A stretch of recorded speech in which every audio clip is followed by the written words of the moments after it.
Your time now is 6:23. You know, every Halloween season, thousands of people are sent to the hospital for injuries associated with pumpkin carving. Joining me this morning is Dr. Kathleen McCune from Andrews Sports Medicine and Orthopedic Center. Thanks so much for being here. Thank you for having me. So many people do. They get invited to pumpkin carving parties, but you say there's a lot of injuries associated with this. What are you seeing? There are. It's primarily cuts or lacerations from knives. So people are using very sharp knives and thick pumpkin skins. The knives get stuck, they get caught. People are jamming at them, trying to pull them out, trying to twist them, and all it takes is one little slip.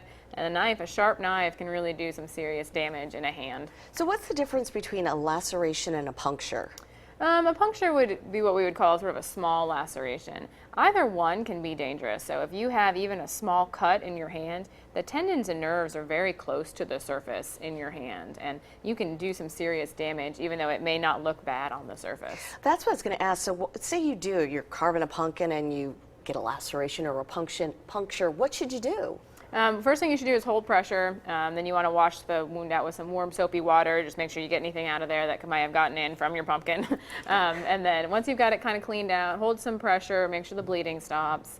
And then just put a Band-Aid over it. The times you need to go to the doctor are if you can't control bleeding after you hold pressure on it for about 15 minutes, or if you have a patch of numbness, or if you can't move your fingers normally after that, because that could be a sign of some deeper injury that would need to be evaluated. Yeah, like a ligament or something like that. Yeah, like a tendon or a nerve. All those things can be cut, and those need to be surgically repaired. They won't repair themselves on their own. Oh my gosh, you could be literally scarred from this. You can, yeah, you really do need to be careful. So what are some safety measures? What do you recommend? Obviously kids probably shouldn't be doing this. Absolutely not, yes. Children need to be very careful with this.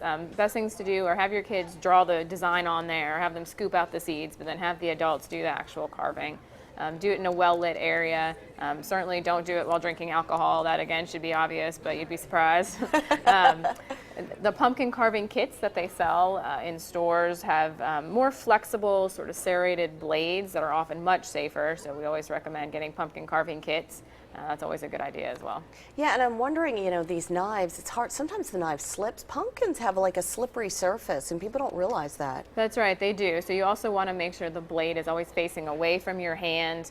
So if it does slip, at least it slips in the right direction and not towards you. Or people could do what I always do, is just draw a happy face on the pumpkin and call it a day. That's right, yeah. Happy faces, paints, all sorts of colors also would be great. All right, well, thank you so much. And of course, if you need more information or resources to how to carve a pumpkin carefully and not to injure yourself, just go to their website, and I want to get that right, sportsmedicine.com. AndrewsSportsMedicine.com. AndrewsSportsMedicine.com. Thank you so much, and let's carve with safety this year. Absolutely. All right, Jamie, back to you.